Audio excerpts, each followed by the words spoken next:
نبی پاک علیہ السلام نے فرمایا بات بڑی مزے۔ السلام علیکم ورحمۃ اللہ وبرکاتہ۔ Welcome to Islamic videos. امید کرتا ہوں کہ آپ سب خیریت سے ہوں گے۔ اللہ پاک آپ کو تندرست اور خیر و عافیت سے رکھے۔ جیسا کہ آپ جانتے ہیں کہ حضرت ایوب علیہ السلام کا قصہ جاری ہے، اور ان کے شہر کہاں پر آباد ہوا اور کن سے پہلے یہ سلطنت تھی۔ حضرت ابراہیم علیہ السلام سے بھی پہلے کی یہ سلطنت ہے، سبحان اللہ، کہ ان کا شہر کہاں آباد ہے۔ آئیے آگے چلتے ہیں۔ اعوذ باللہ من الشیطان الرجیم، بسم اللہ الرحمن الرحیم۔ شروع اللہ کے نام سے جو بڑا مہربان نہایت رحم کرنے والا ہے۔ درود شریف اللہم صلی علی سیدنا و مولانا محمد مبارک وسلم وسلم علیہ۔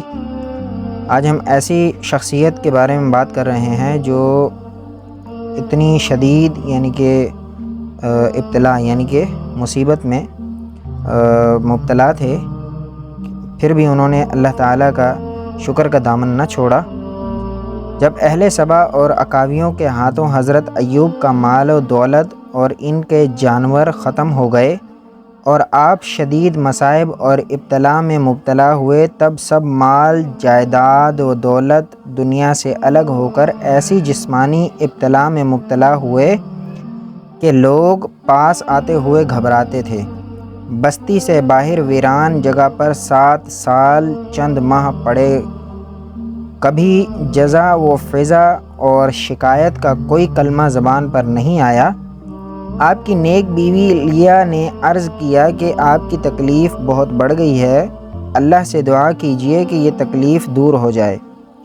اپنی بیوی سے یہ الفاظ سن کر حضرت ایوب علیہ السلام نے فرمایا، میں نے 70 سال صحیح تندرست حالت میں اپنے خدا کی بے شمار نعمتوں اور دولت کے انبار میں گزارے ہیں، کیا اس کے مقابلے میں 7 سال کی مصیبت کے دن گزرنے مشکل ہیں؟ پیغمبرانہ عزم، ثبات، صبر، تحمل کا یہ عالم تھا۔ دعا کرنے کی بھی ہمت نہ کرتے تھے کہ کہیں صبر کے خلاف نہ ہو جائے۔ حالانکہ اللہ تعالیٰ سے دعا کرنا اور اپنی تکلیف پیش کرنا بے صبری میں داخل نہیں۔ آخر کوئی ایسا سبب پیش آیا جس نے ان کو دعا کرنے پر مجبور کر دیا، اور یہ دعا ہی تھی، کوئی بے صبری نہ تھی۔ حق تعالیٰ نے ان کے کمال صبر پر اپنے کلام میں مہر ثبت فرما دی۔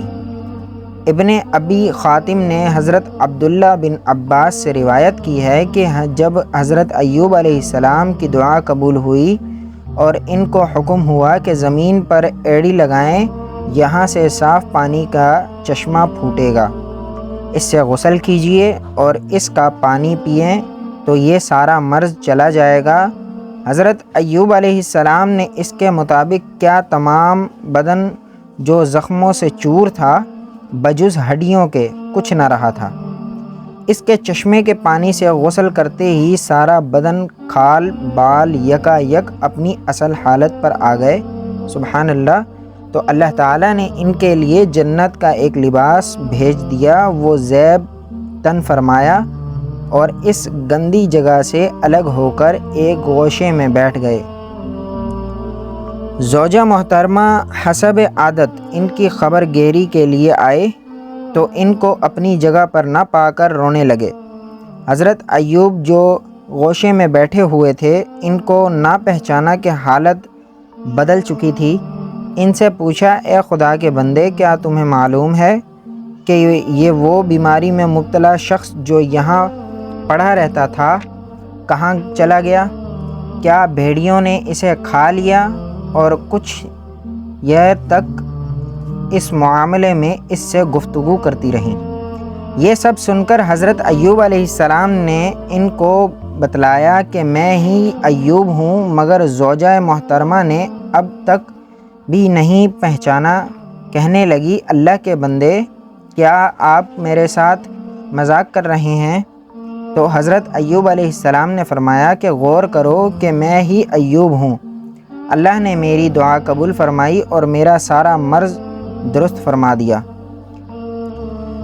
ابن عباس فرماتے ہیں کہ اس کے بعد اللہ تعالیٰ نے ان کا مال و دولت بھی ان کو واپس کر دیا اور اولاد بھی عطا کی۔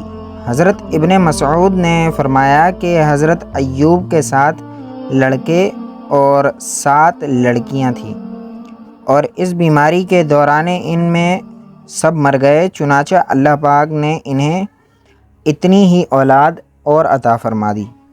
اپنی بیماری سے تندرستی کے لیے حضرت ایوب نے جو دعا مانگی، اس دعا کا انداز بھی کمال کا تھا اور نہایت ہی لطف اندوز تھا۔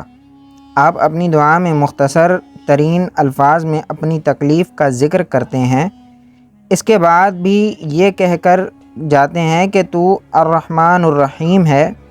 آگے کوئی شکوہ یا شکایت نہیں کرتے، کوئی عرض مدح نہیں بیان کرتے کہ کسی چیز کا مطالبہ نہیں۔